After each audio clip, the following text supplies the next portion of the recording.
Hello everyone, welcome to biochemistry. आज हम cover करने वाले एक नए टॉपिक को जिसका नाम है how did the first cell arise. आज हम देखते हैं सेल्स के बारे में, बहुत ज़्यादा स्टडी करते हैं, लेकिन जो पहला सेल था वो कैसे बना था, उसका जेनेटिक मटेरियल कैसा था। आज हमारे जेनेटिक मटेरियल में डीएनए है, ये इतनी सारी कॉम्प्लेक्सिटीज़ है, लेकिन जो पहला सेल बना था वो कैसे बना होगा, किस तरीके से एक ऑर्गेनिक मॉलिक्यूल कंबाइन हुए होंगे और किस तरीके से आज डीएनए बना है, प्रोटीन बना है, वो किस तरीके से बना होगा। यही सारी चीजें हम आज के इस वीडियो में कवर करने वाले हैं। ठीक है, चलिए देखते हैं। तो प्रोकैरियोटिक सेल और यूकैरियोटिक सेल्स, आज हमें पता है कि प्रोकैरियोटिक सेल को हम प्रिमिटिव बोलते हैं और यूकैरियोटिक सेल को हम एडवांस बोलते हैं। ठीक है, क्या प्रोकैरियोटिक सेल ही सीधा सीधा आया होगा और प्रोकैरियोटिक सेल बन गया होगा ऑटोमेटिक? नहीं, तो ये जो सेल्स है वो ऐसे नहीं बने हैं। इनके ये जो है प्रिमिटिव सेल्स, जो पहले सेल बना होगा उसके डिसेंडेंट्स है prokaryotes as well as eukaryotes, उन्हीं के डिसेंडेंट्स है ये हमारे जो कौन, प्रोकैरियोट्स एंड यूकैरियोटिक सेल्स। तो आइए देखते हैं किस तरीके से बना होगा। आप सभी को पता होगा बिग बैंग थ्योरी, जो पहले आग का गोला था वो फूट गया और उस तरीके से हमारे प्लैनेट्स बने, जो फूटने के बाद जो क्या बने, हमारे प्लैनेट्स बने, उनके ऊपर धीरे धीरे वाटर आने लगा।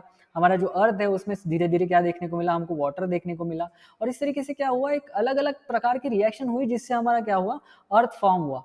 तो हमारा जो अर्थ है that is form 4.5 billion years ago, 4.5 billion years ago हमारा क्या हुआ, अर्थ फॉर्म हुआ। और उसके 750 मिलियन ईयर्स आफ्टर दैट, जब अर्थ फॉर्म बना 4.5 बिलियन ईयर्स एगो, उसके 750 मिलियन ईयर बाद हमारा एक लाइफ एग्जिस्ट करता है हमारे अर्थ के ऊपर। ये हमको देखने को मिल रहा है। ठीक है, तो ये जो मिला तब हमारे अर्थ में जो हमारा प्री एग्जिस्टिंग जो पहले का एनवायरमेंट था, जब कोई भी लाइफ एग्जिस्ट नहीं करती है, प्रीबायोटिक एनवायरनमेंट, अगर हम उसकी बात करें तो उस समय पे जो ऑक्सीजन था वो फ्री फॉर्म में नहीं था। ठीक है, तो आज जब हम जो ऑक्सीजन गैस लेते हैं that is in a free form, but हम अगर पहले की बात करें तो ऐसा कुछ भी फ्री फॉर्म में नहीं था। ठीक है, तो क्या था प्रेजेंट एनवायरनमेंट में उस समय पे, तो उस समय पे क्या था, हमारे पास कार्बन डाइऑक्साइड था। ठीक है, अगर मैं बोलूं नाइट्रोजन गैस थी हमारे पास, कार्बन मोनोऑक्साइड था, हाइड्रोजन गैस थी। तो इस तरीके से क्या थी, एक अलग अलग प्रकार के गैसेस हमारे पास प्रेजेंट थे। एंड ड्यूरिंग दैट ऐसा हुआ होगा या फिर ऐसा होता है, बोला गया है कि यहाँ पे लाइटनिंग होती थी। लाइटनिंग मतलब जो बिजली कड़कती होगी, बिजली कड़कने की वजह से क्या होता था, ये सारी गैसेस कंबाइन होती है और उससे क्या बनता है, हमारा एक ऑर्गेनिक मॉलिक्यूल बनता है। ये थ्योरी रखी गई, ये थ्योरी रखी गई और इसको प्रूव किया है एक्सपेरिमेंटली। अब देखिए, हम सेल नहीं बना सकते हैं। हम एक्सपेरिमेंटली अगर सेल बना पाते तो हम ऑर्गेनिज्म बना लेते। हम एक्सपेरिमेंटली सेल नहीं बना सकते हैं, लेकिन हम ऑर्गेनिक मॉलिक्यूल्स बना सकते हैं। तो जो ऑर्गेनिक मॉलिक्यूल्स क्या करेंगे, सेल में प्रेजेंट रहेंगे, वो किस तरीके से बने होंगे ये तो हम पता कर सकते हैं। आज एक्सपेरिमेंट के थ्रू हम भले चाहिए हम सेल नहीं बना सकते हैं, लेकिन हम ये बता सकते हैं एक्सपेरिमेंट के थ्रू कि हमारा ऑर्गेनिक मॉलिक्यूल कैसे बना होगा। ठीक है, तो यही एक्सप्लेन किया है हमारे जो मिलर, स्टैनली मिलर नाम के जो साइंटिस्ट थे, उन्होंने बताया हमको 1950 में। कब? 1950 में बताया हमको कि भैया इस तरीके से क्या होगा, एक्सपेरिमेंट करके दिखाया उन्होंने कि इस तरीके से हुआ होगा। चलिए देखते हैं उन्होंने क्या किया।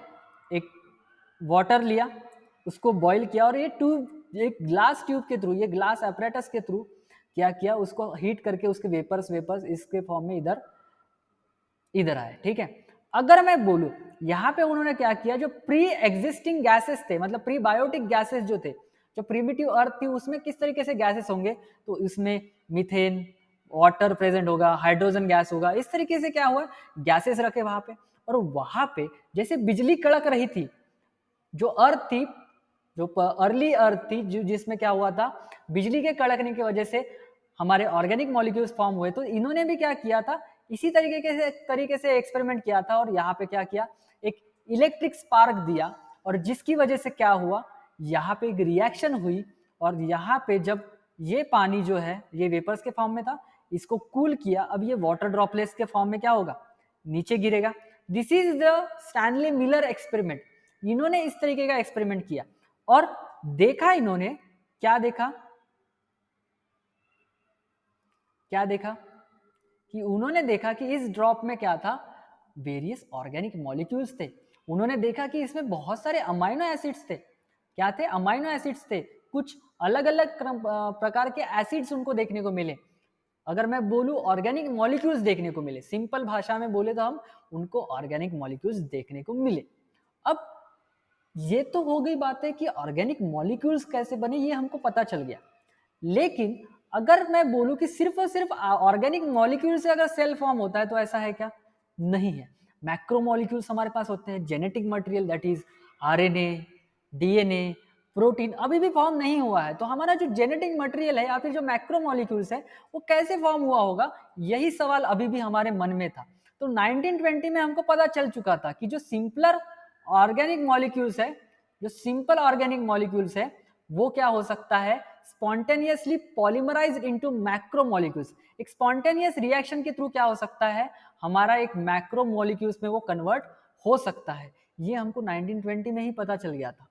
अब हमने क्या किया, जो ऑर्गेनिक मॉलिक्यूल्स फॉर्म हो गए थे with the help of that Stanley and Miller experiment, उनको क्या किया, पॉलीमराइज किस तरीके से किया जाए वो ढूंढा। ठीक है, तो हमने क्या किया, जो अमाइनो एसिड के हमने ड्राई हीट किया इनको, तो ये क्या हुए, कंबाइन होने लगे। और अमाइनो एसिड जब कंबाइन आते हैं, एक अमाइनो एसिड दूसरा अमाइनो एसिड और बॉन्डिंग बनाते हैं, इससे बनता है हमारा पॉलीपेप्टाइड। और पॉलीपेप्टाइड से ही क्या बनता है, हमारा प्रोटीन मॉलिक्यूल। ठीक है, अगर हमको इतना क्लियर है अमाइनो एसिड किस तरीके से बना, by Stanley and Miller experiment it explain that. अगर मैं बोलूं कि हमारा मैक्रो मॉलिक्यूल कैसे बना होगा, तो by heating the dry mixture of amino acid it combines and it forms a polypeptide. तो हमारा जो प्रोटीन है वो कुछ इस तरीके से ही बना होगा। ठीक है, इस तरीके से ही बना होगा। सिमिलर टू दैट, अगर हमारे न्यूक्लियोटाइड कंबाइन होते हैं, क्या होते हैं, न्यूक्लियोटाइड कंबाइन होते हैं, तो उससे क्या बनेगा, हमारा जेनेटिक मटेरियल बनेगा। क्या बनेगा बेटा, जेनेटिक मटेरियल। देखिए अब यहाँ पे मैंने क्या किया, एक पॉलीपेप्टाइड को शो किया, न्यूक्लियोटाइड का भी ऐसा ही होगा। और इस तरीके से क्या होगा, हमारा जो मैक्रो मॉलिक्यूल दैट इज, अगर हम बात करें डीएनए की या फिर जेनेटिक मटेरियल की, साथ ही साथ हम प्रोटीन्स की अगर बात करें, तो इस तरीके से वो बना होगा। ये हमारा एक स्पेकुलेशन था। ठीक है, अगर मैं बात करता हूँ अभी तक हमने जो मैक्रो मॉलिक्यूल्स देखे हैं, हमारा जो जेनेटिक मटेरियल है वो रिप्लिकेट कर सकता है, ये हमको पता है। हमारा जो जेनेटिक मटेरियल है वो रिप्लिकेट कर सकता है। तो क्या हमें बार बार इस रिएक्शन को करने की जरूरत है, फिर से हीट करेंगे न्यूक्लियोटाइड को, ऐसा करने की जरूरत है? नहीं। हमारा जो जेनेटिक मटेरियल एक बार बन गया तो वो रिप्लिकेट हो सकता है, कॉम्प्लीमेंट्री स्ट्रैंड भी बना सकता है। तो इस तरीके से क्या होगा, हमारे मैक्रो मॉलिक्यूल के पास वो एबिलिटी है। लेकिन उसके लिए भी उसको एंजाइम्स लगते होंगे, उसके लिए भी उसको क्या लगते होंगे, एंजाइम्स लगते होंगे। तो उस समय पे तो एंजाइम्स नहीं थे। तो उस समय पे हमने देखा कि 1980 में हमको पता चला कि उस समय पे क्या हुआ होगा कि आरएनए मॉलिक्यूल, जो मैक्रो मॉलिक्यूल्स बन रहे थे, वही एंजाइम्स की तरह काम कर रहे होंगे। और उससे क्या बन रहा होगा, जो पॉलीमराइजेशन ऑफ न्यूक्लियोटाइड्स है वो बन रहा होगा। और ये हमको बताया किसने, ये जो हमारे साइंटिस्ट का नाम दिख रहा है आपको, Sid Altman and Tom Cech ने। ठीक है, इन्होंने बताया कि RNA is capable to catalysing some chemical reaction. और उस समय पे ऐसा ही हुआ होगा कि हमारे पास पॉलीमराइज एंजाइम नहीं होगा, तो उस समय पे क्या होगा, जो आरएनए है वही एंजाइम की तरह एक्ट करता होगा, और जिससे हमारा जो रिप्लिकेशन है आरएनए का वो होता होगा। ठीक है, that is the concept put forward by the Sid Altman and Tom Cech. ठीक है, ये होने के बाद अगर मैं बोलूं जो फर्स्ट जेनेटिक मटेरियल था that is RNA, not DNA. First, ये इंपॉर्टेंट है क्योंकि पहला जो जेनेटिक मटेरियल था that is RNA, not DNA. And this is just because of that it is also known as RNA world. जो पहले बना था दैट इज आरएनए वर्ल्ड, वो सिर्फ आरएनए से बना था, डीएनए नहीं था उस समय पे। हालांकि बाद में जो है आरएनए और डीएनए में कन्वर्ट हुआ। हमें पता है कि डीएनए और आरएनए में ज्यादा डिफरेंस नहीं है। चलिए देखते हैं। तो हमारा आरएनए मॉलिक्यूल क्या कर सकता है, रिप्लिकेशन कर सकता है, ये हमको पता था। और साथ ही साथ जो हमारा बाद में जो है वो आरएनए किस में कन्वर्ट हो गया, हमारे डीएनए में। आरएनए और डीएनए में ज्यादा डिफरेंस नहीं होता है, सबको पता है। डीऑक्सी, अगर यहाँ पे ऑक्सीजन निकाल दो तो ये बन गया हमारा deoxy, that is DNA, that is DNA. और ये यहाँ पे अगर मैं बात करूँ, दिस इज आरएनए। देखो इसमें हाइड्रोक्सिल ग्रुप है और इसमें क्या था, हाइड्रोक्सिल ग्रुप नहीं था, हाइड्रोजन था बस। तो इस तरीके से डीएनए और ज्यादा आरएनए में डिफरेंस नहीं है। तो हमारा फर्स्ट जेनेटिक मटेरियल कैसे बना, फर्स्ट प्रोटीन कैसे बना, ये सारी चीजें इस तरीके से स्पेकुलेट किया गया है। ठीक है, अगर मैं बोलता हूँ कि हमारा जो मेम्ब्रेन है अभी भी हमारा सेल नहीं बना है। क्यों नहीं बना है? क्योंकि इसको एक मेम्ब्रेन चाहिए होगी, इसी के अंदर तो हमारे जेनेटिक मटेरियल रहेगा। ये जो जेनेटिक मटेरियल है या फिर हमारा जो प्रोटीन है ये एक मेम्ब्रेन के अंदर रहेगा। हमें पता है स्टैनली एंड मिनर का एक्सपेरिमेंट 1950 में किया था उन्होंने। तो जब ऑर्गेनिक मॉलिक्यूल्स बने होंगे तो उसमें कुछ फैटी एसिड्स भी बने होंगे।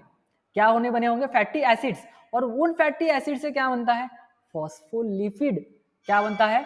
फॉस्फोलिपिड। ये हमको पता है, फॉस्फोलिपिड बनता है जिसमें हाइड्रोफोबिक हेड होता है, हाइड्रोफिलिक हेड होता है और हाइड्रोफोबिक क्या होता है? टेल होता है। तो इस तरीके का स्ट्रक्चर जो एम्फीपैथिक स्ट्रक्चर है वो फॉर्म हुआ होगा with the help of that organic molecule formation. ठीक है, जो स्टैनली मिलर ने कंफर्म करके दिया था कि इस तरीके से फैटी एसिड भी बने होंगे और जिससे क्या बना होगा? ये जो फॉस्फोलिपिड मेम्ब्रेन है वो बना होगा और इसके अंदर हमारा आरएनए मॉलिक्यूल गया होगा और उसके अंदर हमारे प्रोटीन मॉलिक्यूल्स बने होंगे और इस तरीके से हमारा रिएक्शन हुआ होगा। यही जो कॉन्सेप्ट है, ये स्पेकुलेशन हमारे साइंटिस्ट ने हमको दिया है और इसी तरीके से हमारा जो सेल है वो फॉर्म हुआ था। ठीक है, अगर मैं बोलूं इस तरीके से ही हमारा प्रिमिटिव सेल से आज जो हम यूकैरियोटिक या फिर प्रोकैरियोटिक सेल देखते हैं वो इसी तरीके से फॉर्म हुए थे। Thank you very much.